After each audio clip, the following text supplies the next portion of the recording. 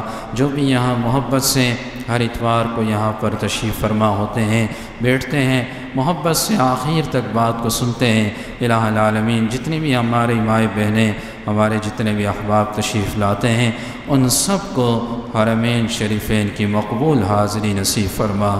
وصلی اللہ تعالی علی خیر خلقہ محمد وعلی آلہ وصحبہ اجمعین، آمین برحمتک یا ارحم الراحمین۔